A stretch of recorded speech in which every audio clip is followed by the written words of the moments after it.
नमस्कार लाडकी बहिणींनो, मी तुम्हाला सांगणार आहे लाडकी बहीण योजनेचा हप्ता कधी जमा होणार आहे आणि कोणत्या तारखेला जमा होणार आहे. तर हा व्हिडिओ तुम्ही शेवटपर्यंत बघा.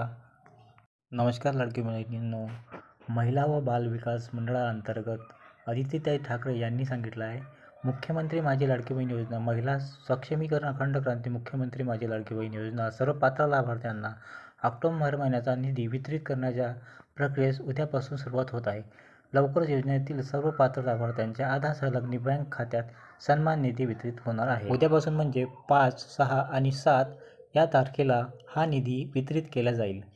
महाराष्ट्रातील माता भगिनींच्या अखंड विश्वासाने सुरू असलेल्या सक्षमीकरणाची ही क्रांती यशस्वीरित्या मार्गक्रमण करत आहे. ही वाटचाल अशीच अखंडपणे सुरू ठेवण्यासाठी मागील महिन्यापासून लाडकी बहीण महाराष्ट्र गव्हर्नमेंट या संकेतस्थळावर ई-केवायसी सुविधा उपलब्ध करून देण्यात आली आहे.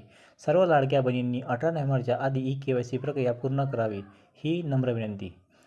तसेच ज्यांनी हे केवायसी केली आहे त्यांना पण हा हप्ता येणार आहे आणि ज्यांनी नाही केले त्यांना पण हा हप्ता येणार आहे. तर ज्यांनी हे केवायसी नाही केली आहे त्यांनी आता 18 तारखेनंतर हा हप्ता येण्यासाठी केवायसी पूर्ण करून घ्यावी. तसेच महिला व बाल विकास अंतर्गत अदिती तटकरे मॅडम यांच्या म्हणण्यानुसार मुख्यमंत्री माझी लाडकी बहीण योजना सर्व पात्र लाभार्थ्यांनी महिलांना ऑक्टोबर महिन्याचा सन्मान निधी वितरित करण्याची प्रक्रिया उद्यापासून सुरू होत आहे. 2-3 दिवसात सर्व पात्र लाभार्थ्यांच्या आधार संलग्न बँक खात्यात सन्मान निधी जमा होणार आहे. 2-3 दिवसात म्हणजे 5, 6 आणि 7 या तारखेपर्यंत सर्व निधी वितरित होऊन जाणार आहे.